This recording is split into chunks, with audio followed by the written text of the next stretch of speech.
Clinton back in 1994 in exchange for the Ukraine, a free Ukraine, giving up their nuclear weapons, giving them back, in fact, to the Soviet Union at that time, or to Russia, in order to keep them safe and to denuclearize and de-escalate tensions in that area.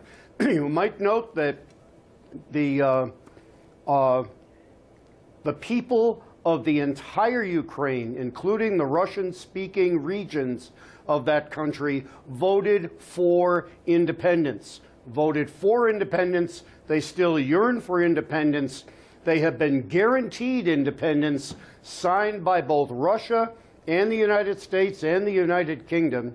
And this is we should not underestimate in any way the tremendous dangers that exist in that region. Okay. And the precipitous action on the part of Putin has looked President Obama in the eye and found someone falling very short of the measure of someone.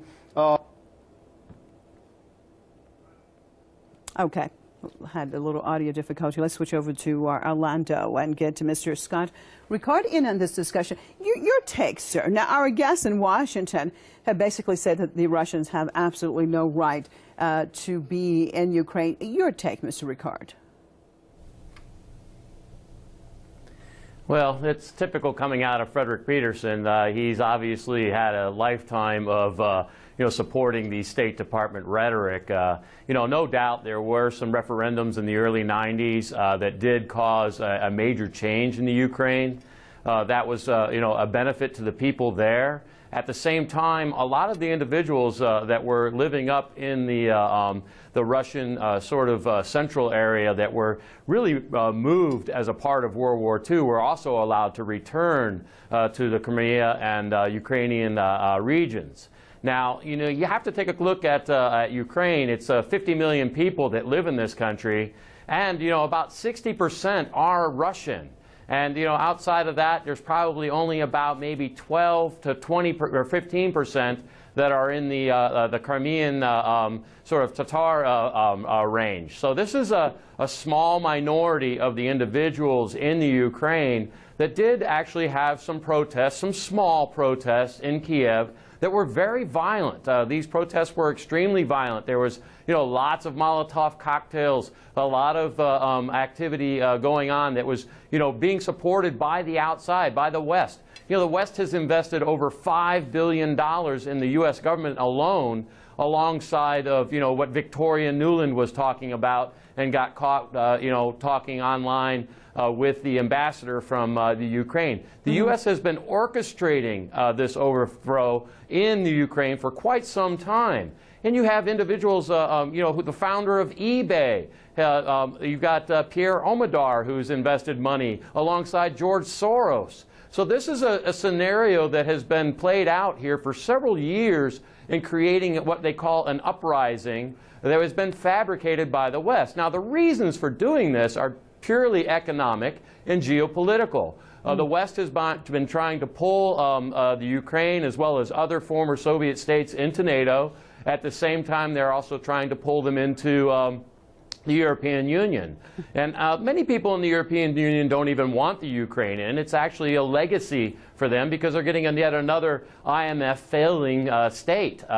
This particular let's look at that. Okay, Mr. Rickard, you just brought up something. You said that many people in the European Union really do not want them in the European Union because of the economic situation in general.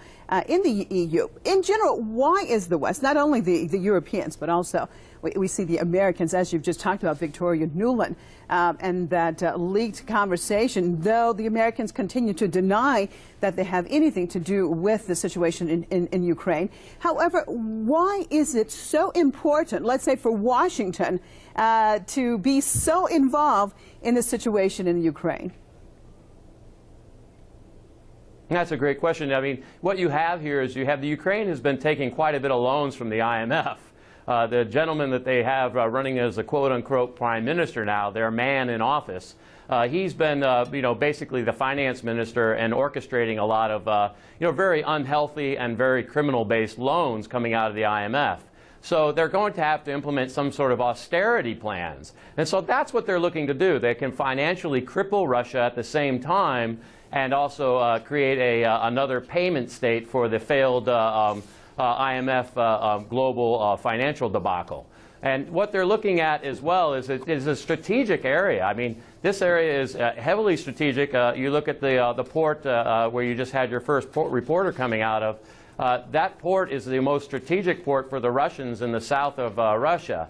And taking away that port also weakens Russia, whereby, it is a good distraction for Russia. They're actually having some pushback from Russia in Syria, and this would be a great distraction. It would weaken Russia even further and make the West more successful in their endeavors against both Syria and Iran. Let me turn back to Washington. Let me get Mr. Peterson back in on this, Mr. Rickard. Mr. Peterson, looking at the situation, and because the United States says it's extremely troubling, the current situation that is taking place. However, if we go back right prior to what some would even call a coup, or whatever you want to call it, a collapse of the previous government, we have seen that both sides were actually involved in an agreement. They had signed the agreement. The opposition had signed the agreement.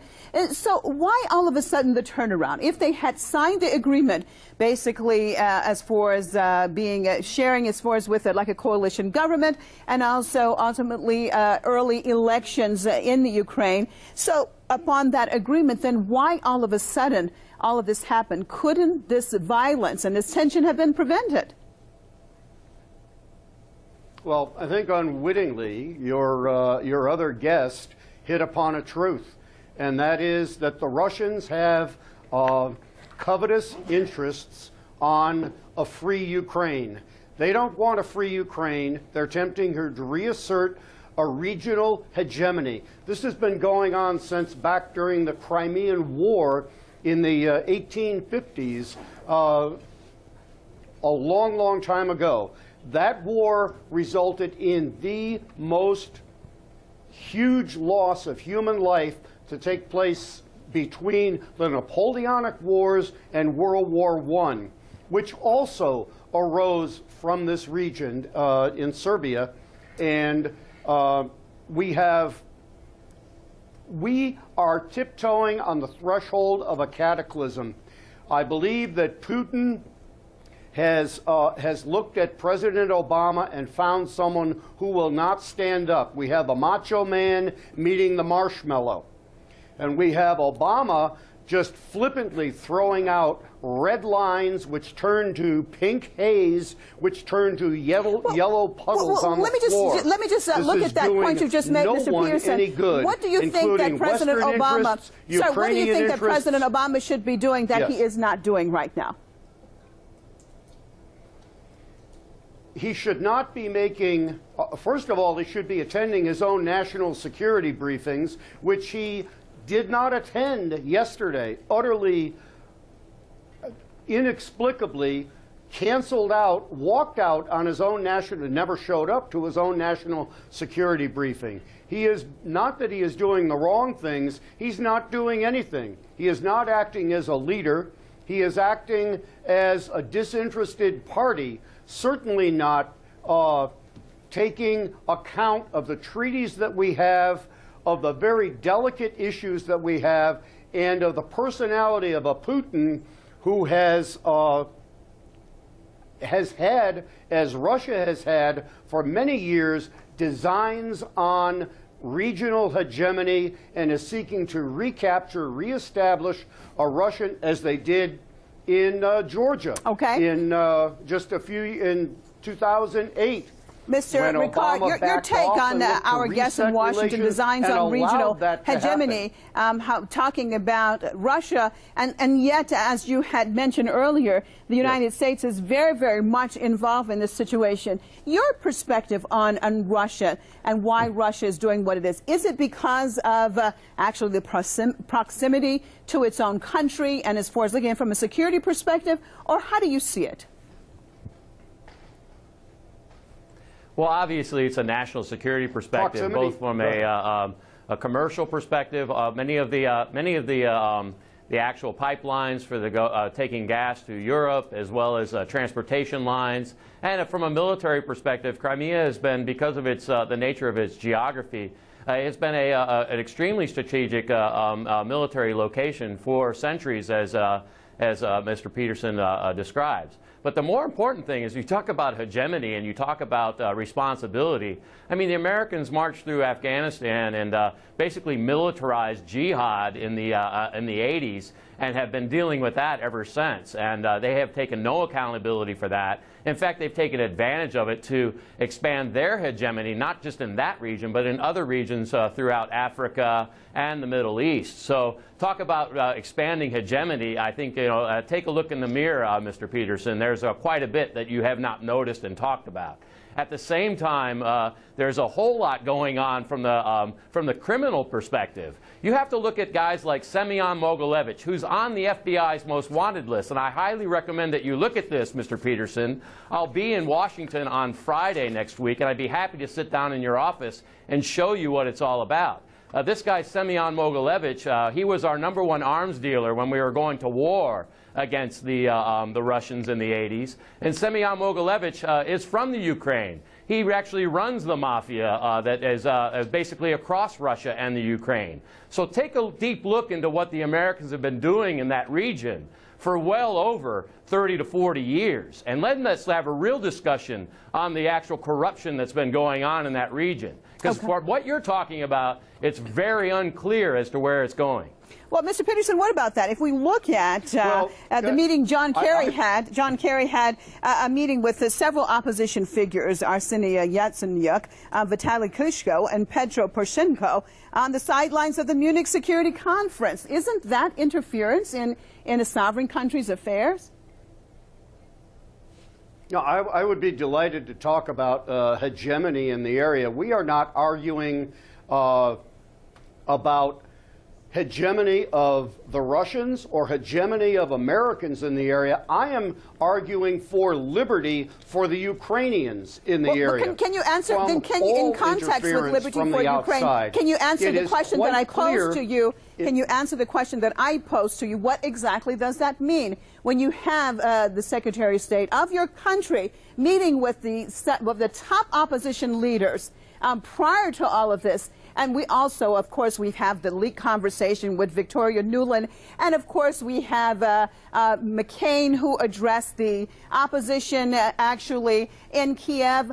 Do you not call this meddling in the affairs of a sovereign country?